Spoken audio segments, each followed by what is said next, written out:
Raha koton'ery Pascal président Vesarety anarahany be somary dia tsy noboly mihitsy ny androany satria tsy voavaly ny fédération ny etaetana izy zany fa nobola tany zany ary zao profo zao dia usage de fonds nataon'ny fédération tany io ato no responsable ny 3FAI nangatana zany logika be satria zao reo président filevan'ireo mandany volana tamy posiny dolo ngamba ny ataontsika hoe déplacement ny mariage ny resetra sy ny sarany beta be nefa ny amin'ny fédération tokony mba hijery tokony fifamary zany ny tokony ataon'ny fédération tsy possible ngamba ny raha izany satria ny journée rehefa zany 80 millions d'ariary ny tamin'izany 10 000 francs ny fidirany 80 millions d'ariary minimum zany zay de zany nge tsy ampy journée raiky zany tsy ampy zany hoe 60 millions d'ariary zany tena mbola kely ngamba raha izay ny nangatanay reo raha zay moa ny tenin'ny général hoe nefa misy signature sultenan'ny COSOP anatin'ny tata signature any misy ihany fa faheran'ny be somary moa izy misy règlement koa zany ny ato natao zany signature anatin'ny tia de miaraka daholy fa anazy ny azy de anazy ny azy Andrenar Sorijy ny président Muscar izy moa zany tsotra be nangatanay président du club satria hatramin'izay nisy ny ligue hatramin'izay teto amin'ny Tananarivo ankoatran'ny ligue paritra dia nisy foana zany ny fizarana côte part rehefa tapitra ny phase éliminatoire hiditra amin'ny dingana manasa-dalana zao tsika phase finale zany dia misy ihany koa ny tokony fifampiresahana ao anatin'izay dia izay ny nangatanay club reto mba hifampiresaka amin'ny fédération ary ampanajana tanteraka ny nanoloranay taratasy nitondranay vahaolana hoe ty misy sosikevitra avaty aminay club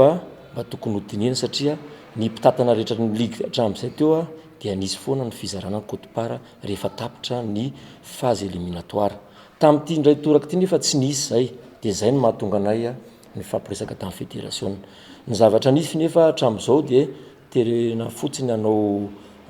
match le club zay tsy vonona satria raha ny 3FAI zao zay mbola ilazan'ny navoazy teo moa dia olona nitsopotsoponina no nalefa teny amin'ny terrain nampanaovina maillot dia nanaka centre zay tsy ekenay ary zay reto dia mivondrona fa tsy hanatanteraka ny match zay ho atao amin'ny herin'ny androany raha tsy misy ny fifampiresahana raha tsy mivazo olana fédération sy ny club zao satria mahatsiary tena marary izay mpitatana andringoby eto Analamanga. Ny fanapahan-kevitra horaisinay zany zay moa dia tompony andraikitra voalohany amin'ny club 3FAI raha koto mamonjy zaka raha misy zany ny zavatra tapahanao amin'ny club 3FAI dia ny tenako manao an'izay miala avy any amin'ny président dia malahelo tokoa zay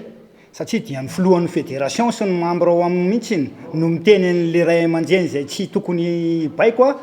fa andana maka olona na tsy mpilalao ara fa ampanaovina maillot dia mandaka centre ianareo filohan Andriamatoa filohan'ny fédération malagasy ny rugby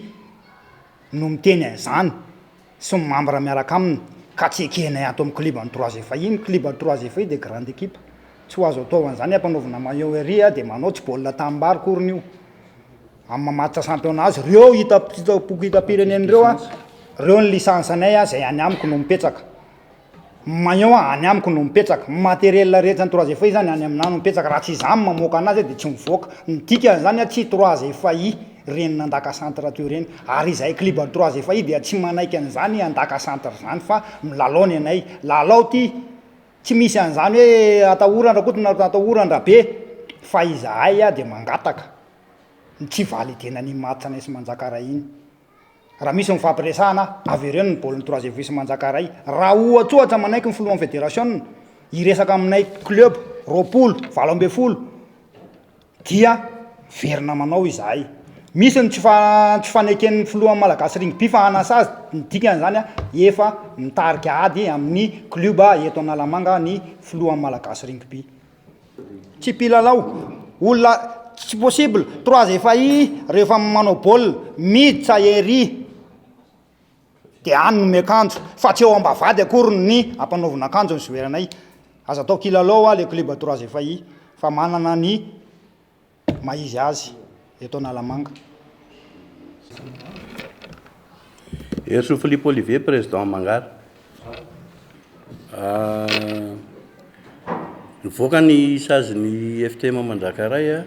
hoe resy tao anatin'ny forfait ny FTM Mandrakaray fa tsy nanatrika le matcha tamin'ny 3 FAI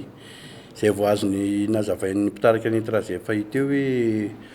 osoka avokoa ny zavatra nanantanterahana an'izay matcha Daka Centre zay. Izahay eo amin'ny club Mangara zay zany foloa mpitarika azy a dia maneho maso etona fa tsy handray anjara amin'io match io raha tsy misy maromaritra iraisana. Ary hatramin'ny farany dia manaraka amin'ny besinimaro zahay raha tsy voavaly ny fitakiana.